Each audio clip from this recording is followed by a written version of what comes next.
SER Podcast. Hola, soy Bruno Alemán y estás escuchando Replay, el daily de la Eurocopa que hacemos los de Play Fútbol. Episodio 16, el de un día absolutamente loco en la Eurocopa. Os vamos a contar cómo abdicó la campeona del mundo, Francia, que empató a 3 y luego cayó en los penaltis ante Suiza. Vamos a charlar con Miguel Lourenço Pereira sobre la rivalidad histórica Inglaterra-Alemania. Se enfrentan hoy, pero se han enfrentado muchísimas veces y hay un pique precioso. Hablaremos de un capítulo, vamos a decir, lamentable directamente, en el que los jugadores de la selección inglesa hicieron el saludo nazi. Vamos a contar por qué lo hicieron en septiembre de 1938.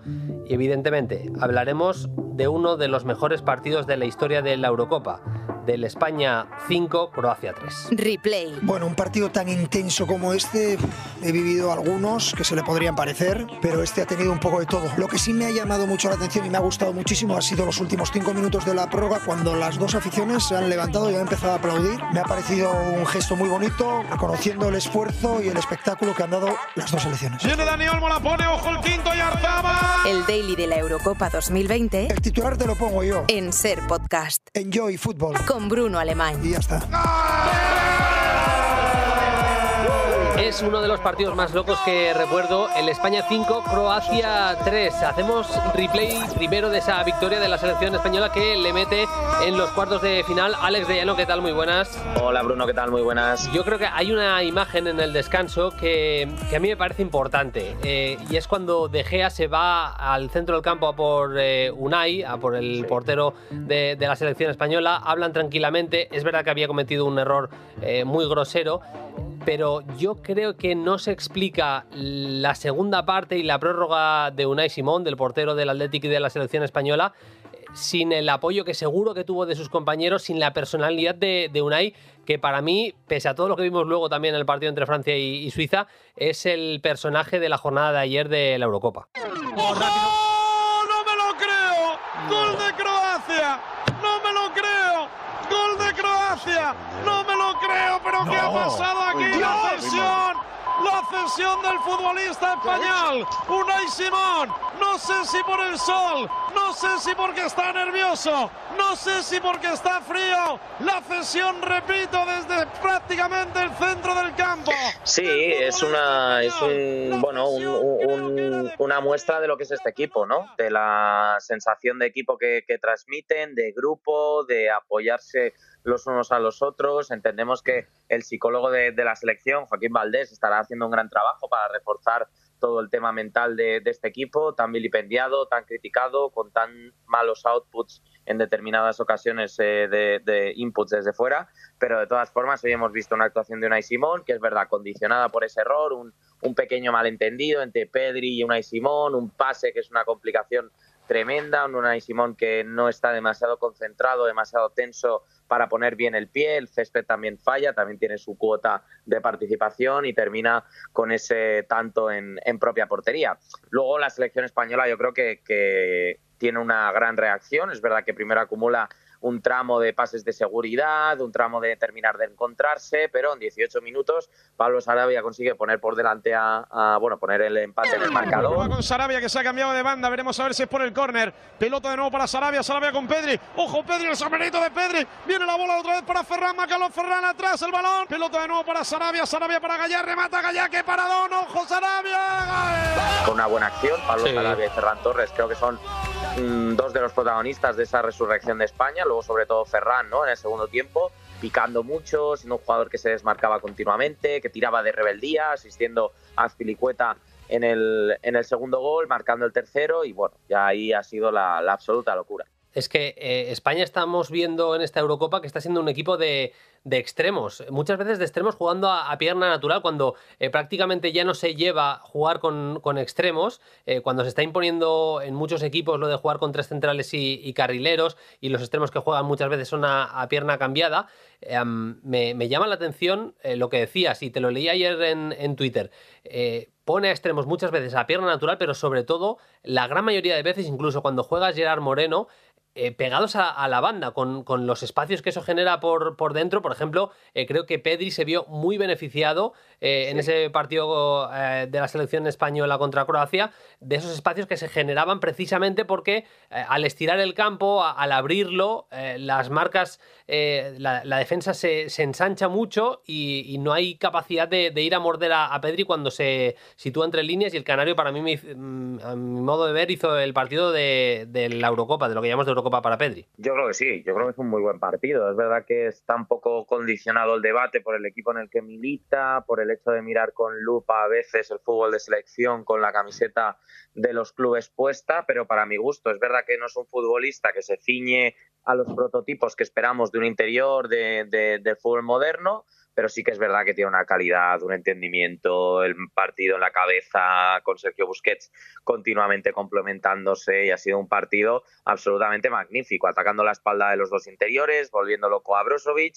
Y esto que comentabas de las bandas a mí me parece muy importante, porque la selección española, yo creo que en los últimos años se ha caracterizado precisamente por no saber mover mucho la coctelera en ese aspecto, es decir, por no aprovechar extremos que había en el propio fútbol español que le pudiesen dar otro toque a la selección, que la pudiesen revolucionar un poco desde el propio terreno de juego. Y esta España sí que apuesta por las bandas, ya no solo por los extremos, sino también por los laterales, la influencia que han tenido Azpilicueta y Gallá, los momentos que han coincidido en el terreno de juego, gran parte del partido, por supuesto, y luego también, ¿no?, el hecho de cómo Ferran y Sarabia han entendido el partido, primero uno por un lado, otro por el otro, han intercambiado varias veces su posición. También me ha parecido una prórroga muy positiva de Álvaro Morata, generando la jugada, marcando primero su gol, luego generando la jugada del quinto, con el apoyo a Dani Olmo. En definitiva, yo creo que España ha salido moralmente tremendamente reforzada. O sea, es un partido que une como grupo,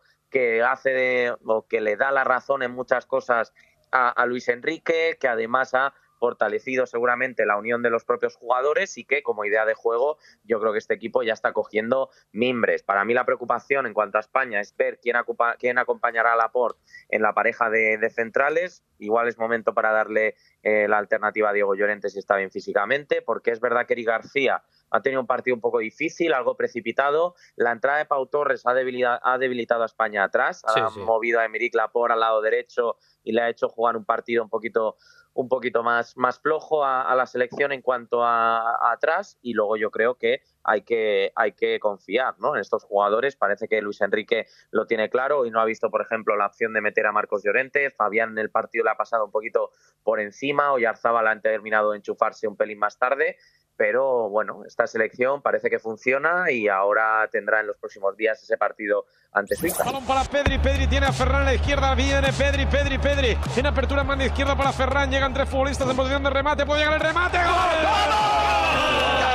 La otra pregunta que me quedaba, hablando de la selección española, es si Azpilicueta es el yerno perfecto. O sea, es que es justo lo contrario que Morata, es que le cae bien a todo el mundo. O sea, tú no eres padre, pero de ver, los que somos padres, vamos, yo meto ahí mis cartas, Azpilicueta, yerno ideal, vaya. ¡Qué pelotas tiene Azpilicueta! El capitán del... Para mí sería suegro, ¿no?, ideal de Azpilicueta, pero sí, ¿no? Es que no eres tan joven, que no eres tan joven. Le sacas más de 20 años a los hijos de Azpilicueta, que no cuela, de ya no. No ha colado, ¿no? Me saca. Te has jugado el triple, iba a decir algún jugador de básquet. 5 años. Claro, sí. Es que creo que todavía tengo 19, y claro, ya la vida pasa, la vida te atropella. Pero el que realmente se ha ganado la convocatoria, y yo creo que es un nombre que casi siempre estábamos mencionando cuando se daban convocatorias, ya no solo con Luis Enrique, con prácticamente todos los seleccionadores. Desde la época de Conte, César Azpilicueta era un futbolista que no entendíamos que no estuviera con la selección. Yo personalmente, sabes, Bruno, que sigo muchísimo la Premier, ¿sí? Que es un sorpresón, Sí. Es un jugador que le tengo muchísimo aprecio. Me parece que es un líder que lidera desde el ejemplo, que llega al primero, se marcha al último, no le cae mal a nadie. Es un futbolista que si tiene que tirar del carro lo hace, que tiene jerarquía y que además en esta posición de lateral derecho, que es la suya histórica, pero que a mí personalmente donde me gusta más es como tercer central en una línea de 3, atacando el hueco interior, siendo el central diestro. En esta posición de lateral le está sumando una barbaridad. Marcos Llorente, como hemos dicho, no termina de ver como interior. El tema de lateral parece que como titular ya ha pasado a mejor momento, y es el momento precisamente de César Azpilicueta, ¿no? Saltamos al partido entre Francia y Suiza, otro de los partidos locos que nos deja esta Eurocopa. Balón para Suiza, recuperó, pedía falta Pogba, no la pita, se le iba Xhaka. Xhaka colgando el balón entre líneas, que buen balón para Gavranovic en la media luna, supera a Kimpembe, remata. ¡Gol, gol, gol, gol, gol, gol, gol, gol, gol!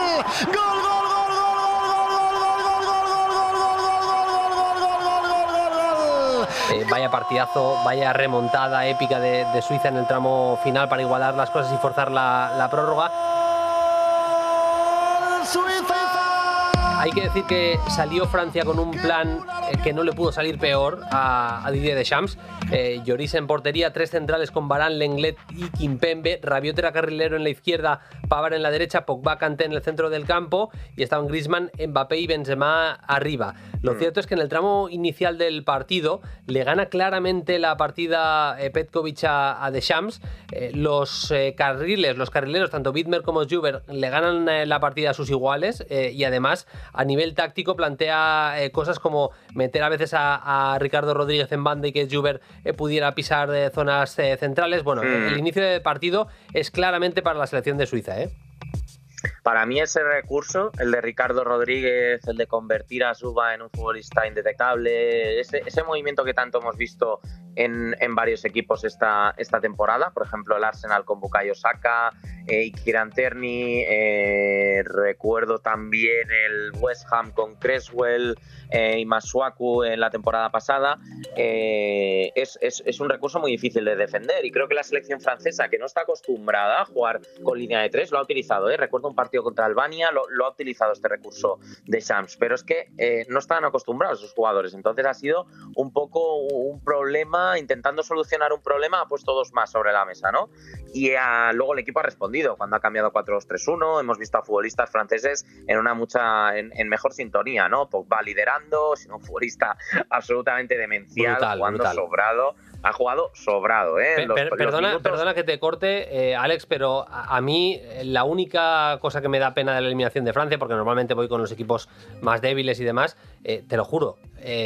Griezmann también, porque se ha currado una Eurocopa tremenda también, ha trabajado muchísimo y me parece que es un jugador al que se le ha dado muchos palos en los últimos 2 años por su rendimiento en el Barça, pero lo de Paul Pogba estaba siendo de nivel de MVP de la Eurocopa, ¿eh? O sea, el golazo que marca... Pogba le va a pegar la rosquita. ¡Qué golazo! No, por favor. De verdad, era para tenerle en cuenta como mejor jugador de toda la Eurocopa, ¿eh? Sí, para mí estaba siendo el MVP, o considerado MVP. ¡Pogbazo de Francia! Con Lukaku, y es que es un rendimiento el suyo, además. Jugando de esa forma que te da hasta rabia, ¿no? Porque juega de una forma tan sobrada y hace unas cosas tan mágicas, y de verdad, verle en este estado de forma es contagioso, y creo que es una alegría para todos, porque ver un futbolista así, con esa confianza, con esa calidad, con esa facilidad para generar cosas. Es que ha metido un pase cuando estaba ya 3-3, segunda parte de la prórroga, Kylian Mbappé, con una sencillez tremenda, terrible, y es que es absolutamente maravilloso disfrutar de un jugador así, porque luego yo creo que es un futbolista que se le ha dado un poco por...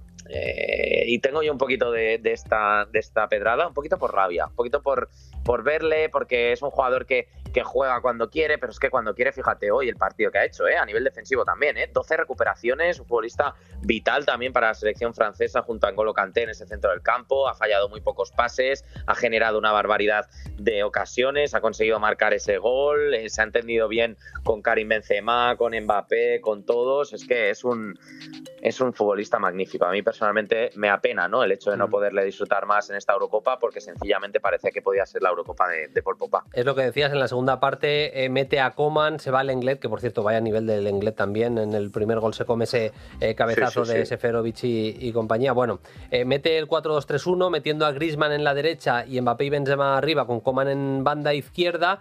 Las cosas empiezan a mejorar, se llega a poner 3-1 la selección francesa, pero en el tramo final le empatan. La pregunta, y y con esto cerramos por hoy, Alex, es si crees que va a seguir teniendo continuidad ese Griezmann, Mbappé, Benzema. Hay muchas preguntas. La primera, si va a seguir Deschamps, que yo entiendo que sí, pero ese tridente, es que esos tres mosqueteros los hemos visto coincidir en el campo con buenas jugadas y demás prácticamente solo en este partido contra Suiza. Es una pregunta difícil. Va a estar condicionada, yo creo, a lo que ocurra con Deschamps.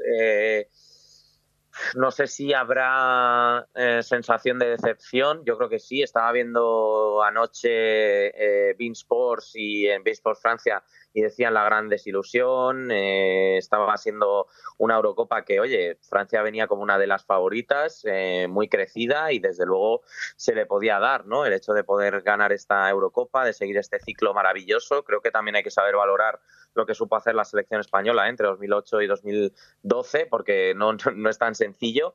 Y yo creo que tiene continuidad. Creo que hoy hemos visto un Mbappé, un Benzema, un Griezmann que se han entendido. Creo que, claro, obviamente esto te lo da los partidos, los entrenamientos, los partidos, el compartir tiempo juntos. Y creo que si sigue Deschamps, debería continuar con esto. Es verdad que habrá que ver si continúa y si él no decide, ostras, voy a volver a lo que me funcionó, a ese 4-4-2 con Matuidi, con un futbolista que pueda ser mi Matuidi, pero sí que es verdad que ha tenido muy buenos tramos de fútbol esta selección francesa y sobre todo con esos tres jugadores arriba. Ayer apuntaba Gustavo López en Carrusel si no puede ser este el momento de Zidane, que yo le veo también mucho entrenando a una selección. Veremos qué es lo que pasa. Él es su deseo, es lo que siempre se ha dicho, ¿no? Que él es su deseo, que es el sueño que tiene, dirigir a la selección francesa, y creo que ahora la federación se le ha puesto un poco votando, ¿no? Porque es el momento igual para cambiar, igual es el momento para darle las riendas a Zidane, que está libre y que si no sabes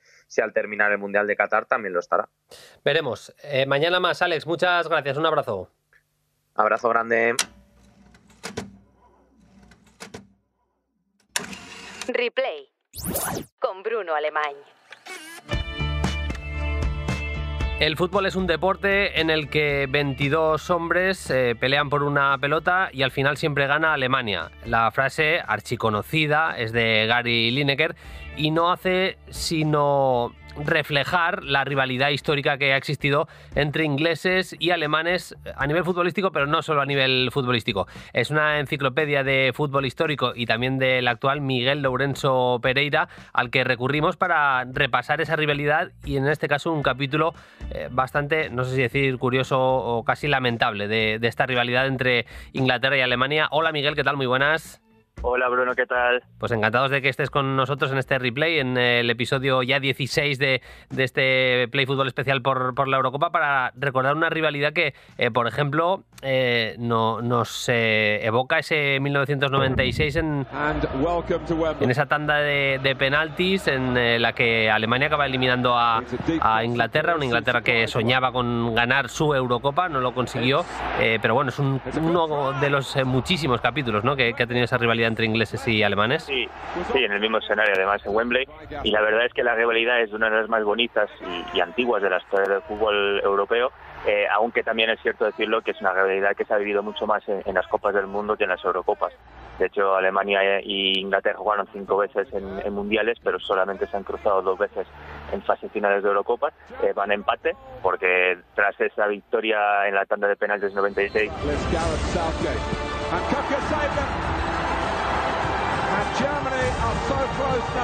Inglaterra logró su pequeña revancha en el 2000 ganando por 1-0, aunque no les sirvió de nada porque tampoco se clasificaron a cuartos, pero ahí está un poco la situación en lo que son las Eurocopas, pero sí, todo el mundo se acuerda de la final del 66. No other cup final, indeed nothing Wembley ever staged, matched the glamour of this event, the final of the World Cup. Con ese gol que todavía hoy no se sabe si ha entrado del todo.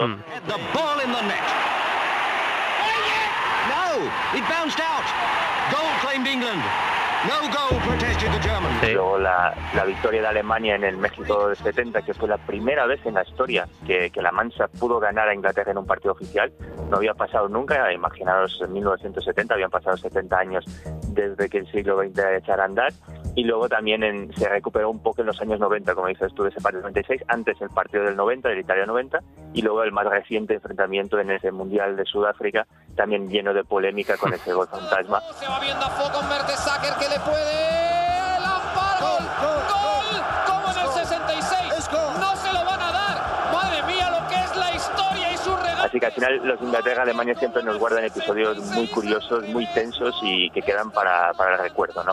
Existe ese capítulo, lo decíamos antes, en 1938 va a jugar un partido de la selección inglesa a Berlín, estamos hablando del 30 de septiembre de 1938, y en la previa del partido los jugadores de la selección inglesa cuentan que obligados por no por la federación, no por la FA, directamente por el gobierno británico, son obligados a hacer el saludo nazi para de alguna manera contentar a sus rivales, y sobre todo, entiendo, Miguel, tú dominas la historia mejor que yo, para ese clima prebélico, ese clima tenso que existía en Europa en ese momento de la historia, de alguna manera poner un pequeño puente, ¿no? Tender un pequeño puente ahí. Sí, totalmente. Al final, Inglaterra y Alemania eran dos países que, aunque habían disputado la Primera Guerra Mundial, no tenían una mala relación a nivel político en los años 30.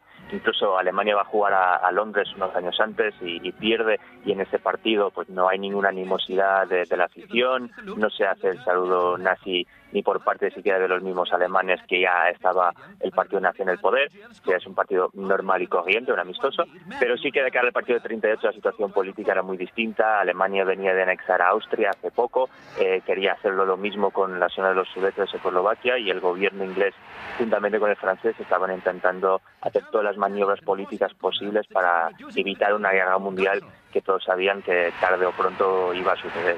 Y al final todas las maniobras que pudieran ayudar a la causa pacifista de Neville Chamberlain, que era el presidente del gobierno británico, servirían para ayudar con las negociaciones. Y Hitler, muy listo, como siempre en esos años, pues solicitó el partido amistoso en Berlín, y además solicitó que se cumpliera el protocolo y que los jugadores ingleses imitasen el saludo nazi que los alemanes también hacían. Y los jugadores, muy a regañadientes, con el paso de los años, tanto la BBC, varios periódicos, incluso algunos jugadores en biografías, fueron contando cómo se sentían de incómodos en hacer algo así, aunque no eran los únicos, porque varios países que habían jugado en Alemania partidos amistosos en esos años, al final también habían hecho el saludo nazi de una forma o de otra, porque entendían lo mismo que a lo mejor pasa a día de hoy cuando se va a jugar a Hungría y hay banderas que desaparecen, o los jugadores que deciden no tomar posiciones políticamente incómodas con el gobierno húngaro, que sí lo hacen luego en otros países. Y vimos el caso de Portugal, que en Sevilla no tuvo problemas de manifestarse al inicio del partido, de poner la rodilla en el suelo, y los partidos que jugó Budapest no lo hizo. Y es un poco la historia del mundo se va repitiendo, ¿no? Y ese equipo inglés pues al final hizo el gesto, luego ganó el partido con contundencia, un poco creemos entender que los jugadores tenían más ganas incluso de ganar, para sacarse la espina de haber hecho algo que no creían que era adecuado para un partido de fútbol, y al final vimos que nada de eso sirvió para absolutamente nada, porque en pocos meses estaba Alemania invadiendo Polonia y echaba a andar la Segunda Guerra Mundial. Tremendo ese capítulo de la historia de los enfrentamientos entre Inglaterra y Alemania. Ya para cerrar, Miguel, es casi una anomalía histórica que el país en el que se crea el fútbol, y que ha sido una potencia mundial, con muchos clubes siendo campeones de Europa de manera constante y recurrente, no sea campeón de Europa de selecciones, no haya ganado nunca una Eurocopa. Tienen un mundial, pero es que casi te diría que les cuesta incluso llegar hasta las últimas cotas a Inglaterra en la Eurocopa.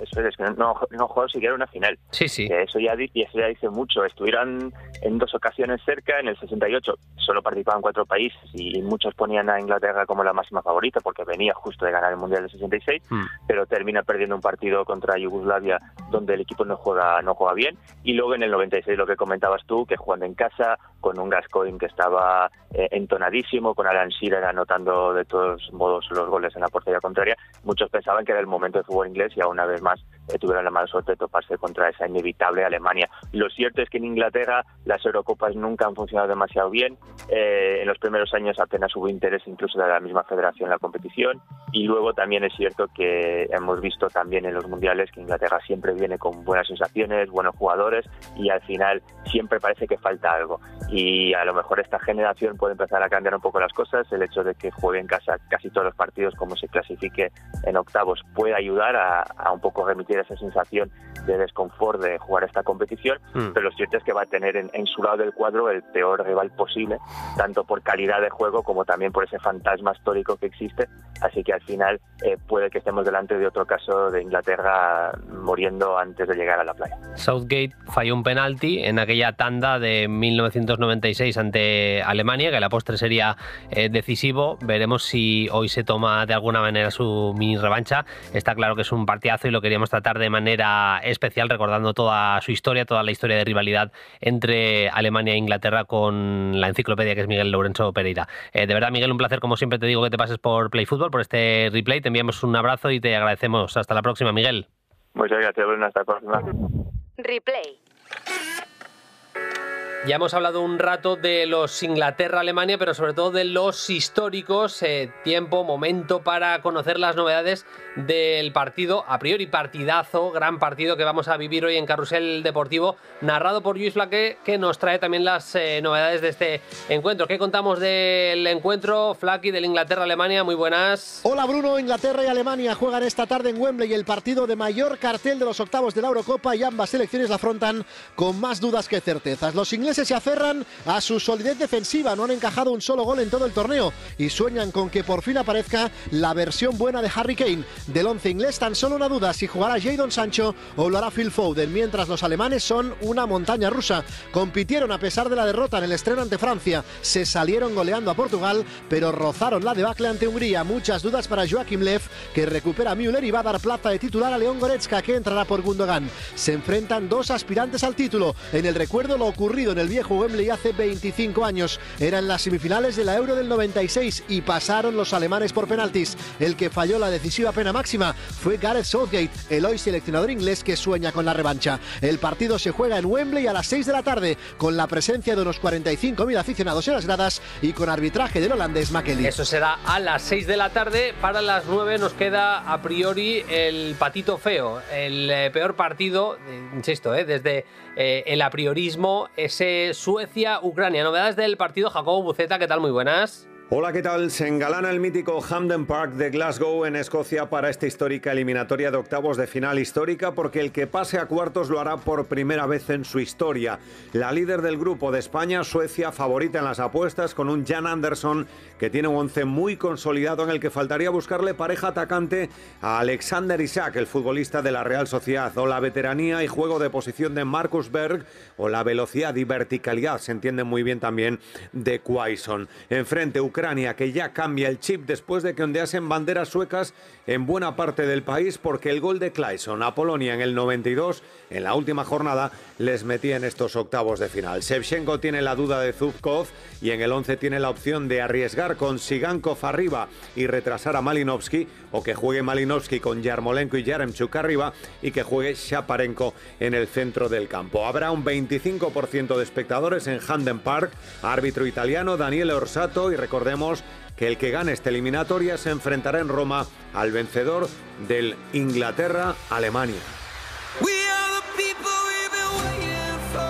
Pues hasta aquí el episodio número 16 de Replay, el podcast que hacemos cada día en la Eurocopa, los de Play Football. Ya sabéis que nos podéis dejar vuestros comentarios en el Twitter de Play Football, @PlayFootball, también en los comentarios de iVoox, y evidentemente que nos podéis seguir, suscribiros, os animamos a que lo hagáis, y evidentemente consumir en la plataforma que más os mole. Estamos en Ser Podcast, pero también en Spotify, en Google Podcast, en iVoox, estamos donde queráis, en la plataforma que os mole más.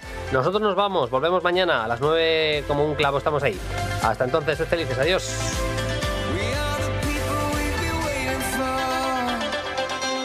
Esto es Replay, Escucha todos los días a las 9 de la mañana el mejor repaso de cada jornada de la Eurocopa y aprovecha para seguirnos y suscribirte a Play Fútbol, Carrusel Deportivo y El Larguero en Ser Podcast, Apple Podcast, Spotify, iVoox o tu plataforma de audio favorita. Enjoy Fútbol.